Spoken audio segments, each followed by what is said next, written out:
Today, we're starting Project 5 Grand Cherokee. We're turning this 98 ZJ from a soccer mom's kiddie bus to a hardcore dual-purpose road and trail rig. We're going skyward more than 5 inches, adding bulletproof axles and 35-inch wheels and tires. And that's just the start of this project. It's all today here on Trucks. Man, this thing looks tough, dude.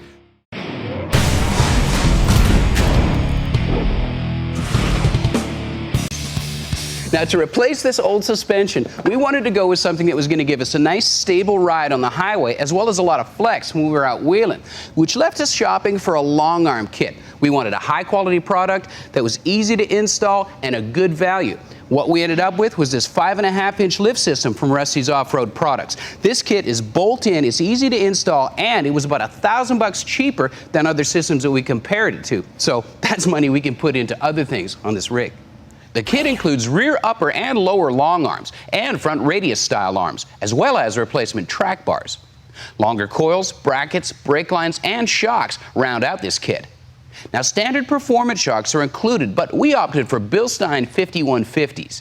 They feature a race-inspired cross-flow reservoir and should help this Jeep handle off-road and on. But before we install that, well, we've got to unbolt our track bar bracket because the new drop-down bracket is going in its place. And we've got to cut off our lower control arm mounts, front and rear, because they're going to interfere with our new long arms.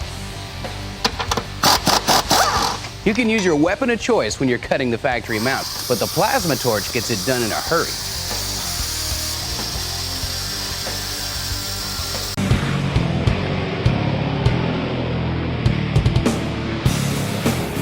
Hey, welcome back to the shop, where we're tearing into our 98 Jeep Grand Cherokee, taking it from a solid performance stocker to a modified multitasker. And so far, we've stripped away the factory Dana 30 and 44 axles, as well as the low slung suspension. And we did that to make room for our new long arm kit from Rusty's Off-Road. The 5.5-inch lift is designed to run 33-inch tires without any clearance issues, but we want to go with 35, so a little fender trimming is going to be in order. We're going to show you how to do that at the same time as maintain a nice, clean factory appearance. But before we get ahead of ourselves, we got to see where we stand with our lift installed. And with our control arm mounts cut off, ground flush, and hit with some undercoat, well, it's time to throw on the front suspension. And that starts with installing our new cross member. The Grand Cherokee has a unitized body and frame. Almost every vehicle manufactured today has gone away from the traditional body-on-frame design in favor of the unibody, which is more easily produced. Rusty's had this in mind when they designed their long arm kit, incorporating plated crush sleeves that get inserted into the not-so-bulletproof frame rails and work in combination with this cross member to strengthen the whole structure. After drilling and widening the holes with a unibit or step drill, the sleeves get inserted into the frame rail.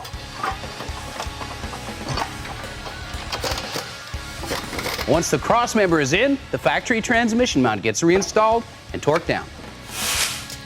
Now, the next thing we need to do is set our control arms to the recommended length. And for a starting point, well, the lowers need to be 35 3/4, the uppers 15 3/4. And once we get the lift installed on the vehicle, well, we can dial in our caster then.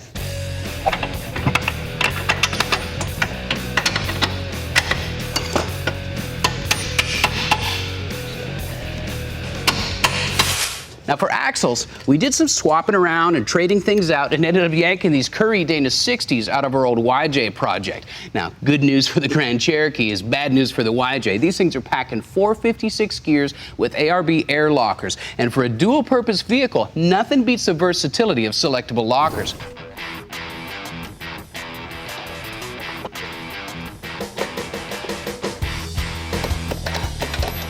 The Eastwood ceramic chassis paint looks great, along with the powder-coated long arms, which is going to make this easy to look at on the street as well.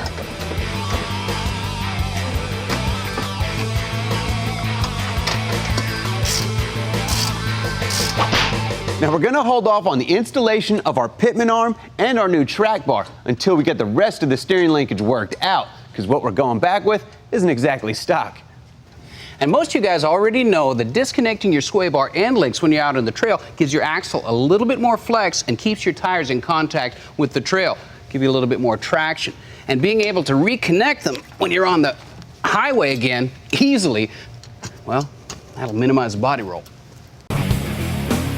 Hey, welcome back to Trucks. Well, with the front end of our ZJ just about buttoned up, now it's time to throw on the rear long arms and get all the bracketry located and burned in to these bare axle tubes. All right, with the rear control arm mounts taken care of, we can get to work out back. Now, the front uses radius style arms, but the rear uses separate adjustable upper and lower arms that attach to a common bracket. And just like we did on the cross member installation, well, we're gonna have to drill and sleeve the unibody to install the bracket. Check out these arms. These are made from 2-inch GUM tubing and should be plenty strong for our Jeep and what we're going to do with it. The one end features a factory-style rubber bushing that should isolate road noise and vibration quite well. And the other end has forged flex ends. They feature a chrome moly spherical bushing, Delrin races, and check this out. They've got this convenient preload adjustment. Now, of course, just like up front, we're going to reuse our Curry Rock Jock 60. It's already loaded with 456 gears, an air locker, and the much-needed larger disc brakes.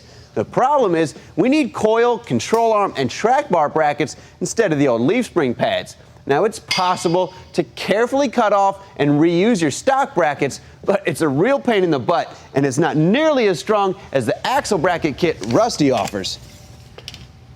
To make this as simple as possible, what we're doing is measuring from the center outward to make sure that our brackets are in the correct position. Basically, we're using this stock Dana 44 as a template or a pattern to position our new brackets on the recycled Dana 60.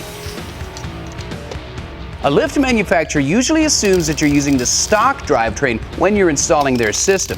So we're transferring the placement of the stock brackets onto the new Dana 60 and tacking them into place as a starting point. Now, it's important to make your tacks strong enough to support the suspension, while at the same time making them accessible to a grinder or cutoff wheel, just in case you have to move things around. When you're swapping components around like we are, sometimes you have to make minor adjustments for clearance and travel. But a good rule to follow is to sit the axle in the position it will be in at ride height and work off that center line. Now, the pinion needs to be pointing at the transfer case output. And although the spherical ends on the long arms will allow for some adjustments, you need to at least start out close. The shocks get set in for mock-up as well, and it's important to gauge the amount of travel so you don't end up using them as limit straps or bump stops, which will severely abuse them and shorten or end their life. The Panhard bar controls rear axle lateral movement and bolts into the factory top mount. And just make sure your axle mount is welded in solid. This thing sees a lot of stress.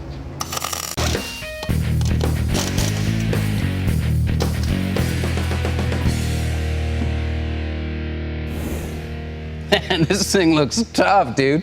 Definitely pulls it out of the soccer mom category, but looks like we're gonna need a little bit of fender trimming too. Yeah, we'll do that, add some bumpers, build a spare tire carrier, add some off-road rocker protection, uncork the exhaust. That thing looks tough.